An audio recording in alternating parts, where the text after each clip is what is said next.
First responders face challenging and dangerous situations on a daily basis, with more than 80% of them reporting that they experience traumatic events on the job. Now, the public safety industry does face the highest incidence of mental health issues as a result of the profession. About 1 in 3 people that are first responders do have some kind of post-traumatic disorder or syndrome. And with me is Kristen Ziman, a former police chief of the Aurora IL Police Department, a speaker, a leader, author as well, and Isabella Giannini, the director of customer loyalty and head of Axon Aid. So great to have you here to talk about this important subject. And can you share a little bit more? Let's start, Kristen, with you about the importance of supporting mental health for first responders.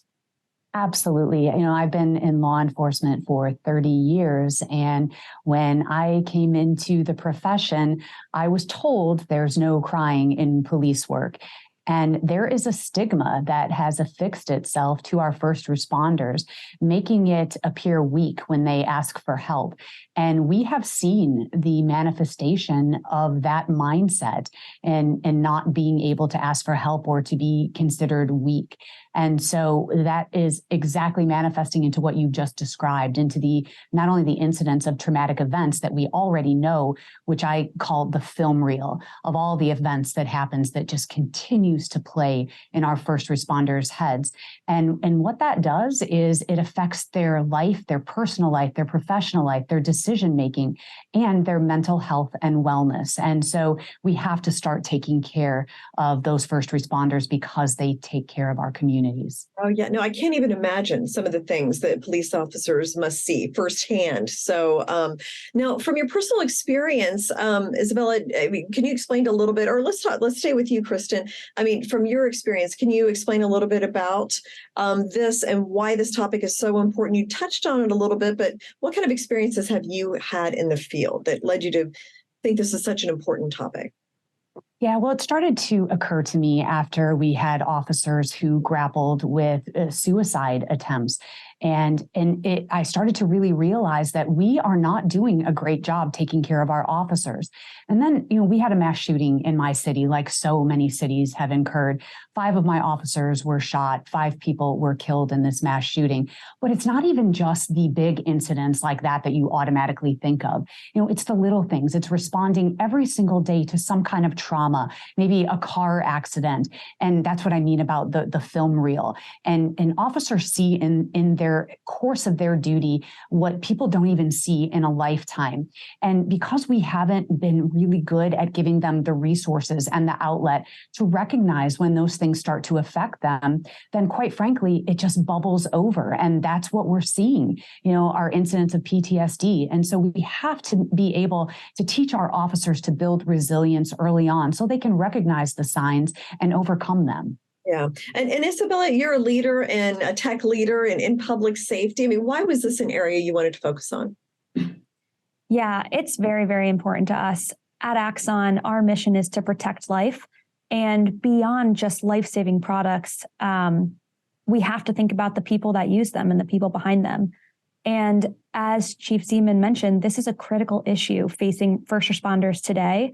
And so we've poured years of work into making sure that resources from the best and brightest and departments that have gotten this right and what we've seen be successful is available at no cost to first responders. Is there anything actionable or advice you could give? Maybe somebody's watching the interview and they're, feeling a little down in the dumps about something. Anything they can do immediately to help them?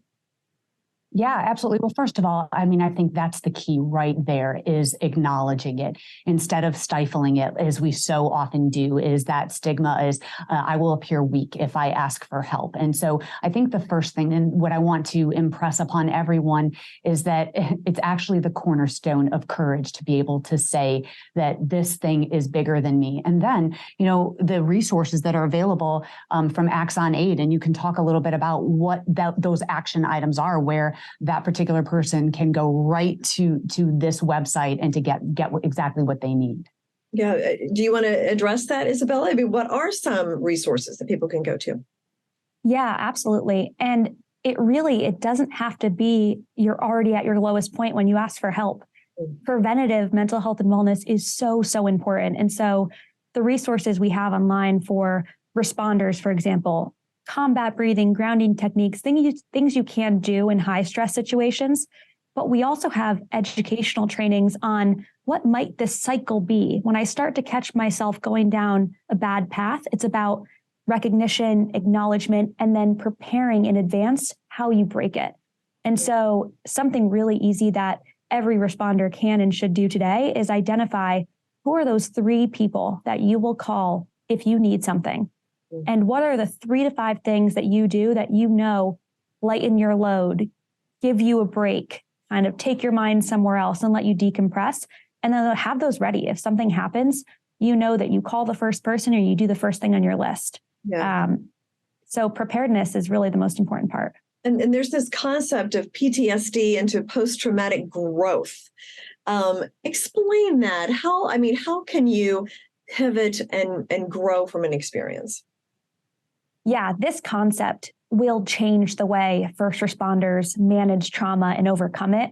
We are so excited about it because we've heard so many stories, and Chief Ziman can attest in her home department, of just struggle and trauma and that residual buildup and what that, forms into your personal life and how people manage that. And so post-traumatic growth is this concept that helps you rework stress and trauma and the impact it has. What's really amazing about it is it gives you a sense of hope. It's a 5-phase program that walks you through, education of new perspectives, of the science behind it and why what you're feeling is normal. Disclosure, sharing your story, connecting with others, narrative development. How does the trauma that you've endured in your profession, right, that you see every day and some of the bigger moments change who you are and where you're going and working towards that? And then of course, service, and really enriching the lives of others, which first responders are no stranger to. Yeah. So the concept is great. And the training is really impactful because it's not a fluffy feel better, get better, but it's a very tactical program of here's what to do and try and work through, and you will come out a more resilient person. And Kristen, do you have any personal experiences where you have taken this traumatic experience and turned it into a growth experience?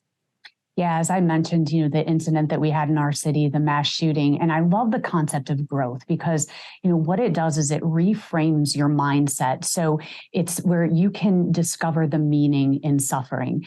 And what it brings officers back to is that purpose. And it's not just officers, by the way. First responders are, firefighters, EMTs, dispatchers. They all fall into the realm of first responders. And so in aligning to that greater purpose of service is where you can begin to take these events that have occurred and not only manage them and also manage, how you respond to them, identify, recognize how you respond to them, but then determine, that this is going to make me stronger in the future. And it was after our mass shooting event that it was actually one of my officers that broke down in front of all of his comrades and basically, said, this is bigger than me and I am struggling. And what he did by doing that in that moment was give everyone else the permission to ask for help. And sometimes that's what it takes to start a movement, is someone who has that courage to say, I need help. So, Kristen, what would be some key takeaways if for a loved one or families, what would be some things they could take away immediately?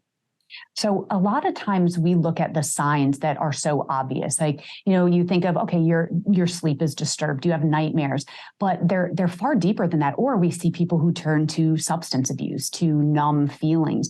But there's so many other things, maybe, losing interest in hobbies and things that you love to do. And once you can recognize the signs, especially family members, and I love that Axon, has made that available to family members, because these are people who support first responders and they can help determine what these signs are. And once you learn, that my loved one is not acting the way that they usually do, they're more irritable. And that's the whole concept of recognizing the signs. And once you can do that, then we can move to action items, to assist them in getting through it. Yeah, and some of those signs are subtle, so it does take a little bit of training to learn that. So, Isabella, finally, where can somebody go and get more information? Yeah, all of our resources are available on our Axon Aid website. That's axon.com/aid. You can reach out to our team, sign up for our newsletter, stay up to date, and really deliver these resources to your support system, your department, and we highly encourage you to go through them yourself. Thank you so much, Isabella and Kristen, for sharing this. It's important. We all need our first responders, and we want them to be as mentally healthy as possible. So thank you so much. Thank you. Thank you.